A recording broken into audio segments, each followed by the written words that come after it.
আসসালামু আলাইকুম। Tanuja kitchen and blog চ্যানেলে আপনাদেরকে স্বাগত জানাই। আজ আমি বানিয়ে দেখাবো সম্পূর্ণ ঘরোয়া উপকরণ এবং ঘরোয়া পদ্ধতিতেই এগ পাস্তা রেসিপি। এটা আপনাদের অনেক পছন্দ হবে। তাহলে চলুন দেখে নিই এটা আমি কিভাবে বানাই। প্রথমে আমি এখানে 3 কাপ পরিমাণ পানি নিয়েছি, অল্প একটু লবণ আর 2 টেবিল চামচ রিফাইন তেল দিয়ে দিলাম। এখানে দিয়ে দিলাম 250 গ্রাম পরিমাণ পাস্তা। ঢাকা দিয়ে আমি 5 মিনিট মতো এগুলোকে সিদ্ধ করে নেব। 5 মিনিট পরে ফিরে আসলাম। দেখুন আমার পাস্তা প্রায় 80% সিদ্ধ হয়ে গেছে। এর থেকে বেশি সিদ্ধ করব না। পানি ঝরিয়ে আমি রেখে দিয়েছি। আবারও ওই কড়াইতেই আমি 2 টেবিল চামচ বাটার দিয়ে দিলাম।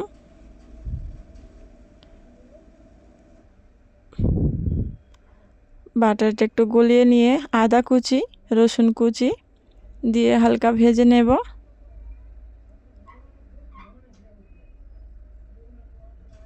দিয়ে দেব একটা কাঁচা লঙ্কা কুচি।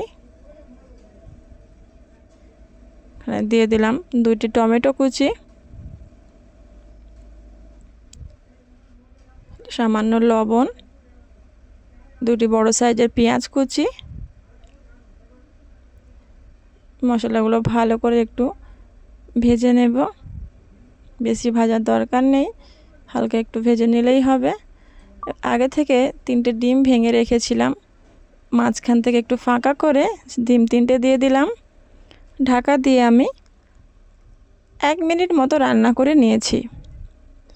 বেশি শক্ত করব না ডিমগুলো, একটু নরম নরম ঝুরি করব। 1 মিনিট পরে আমি এগুলোকে ঝুরি ঝুরি করে ভেঙে দিলাম। দেখুন ঠিক এরকম নরম হবে। এক্সট্রা করে তোমার ডিম চুরি করার কোনো প্রয়োজন নেই। এভাবে করে সবজির সঙ্গে এবার মিক্স করে দেব।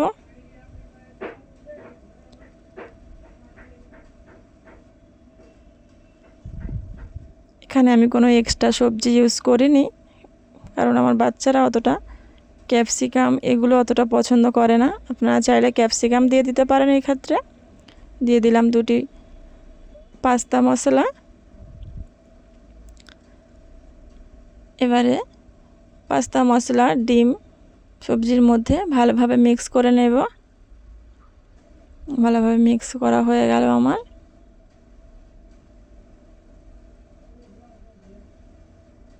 দেখুন এবারে দিয়ে দেব পানি ঝরিয়ে রাখা পাস্তাগুলো।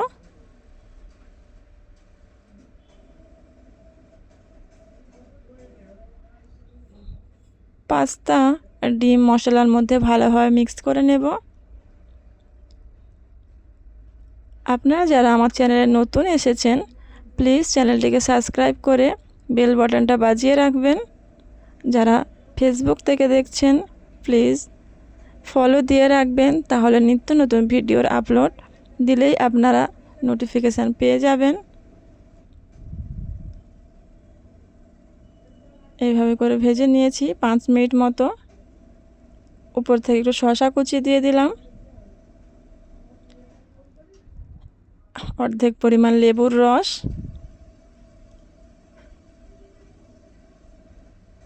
একটু টমেটো কেচাপ দিয়ে দিলাম। টমেটো কেচাপটা দিলে পাস্তার টেস্টটা অনেকটাই বেটার আসে। সবগুলোকে ভালো করে মিক্স করে নেব।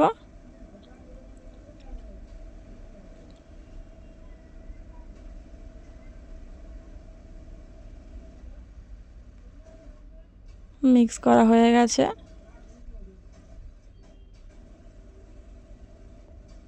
ভিডিওটিকে একটা লাইক দিয়ে পাশে থাকবেন। সামান্য একটু শসা কুচি উপর থেকে ছড়িয়ে দিলাম, একটু টমেটো সস দিয়ে নিলাম।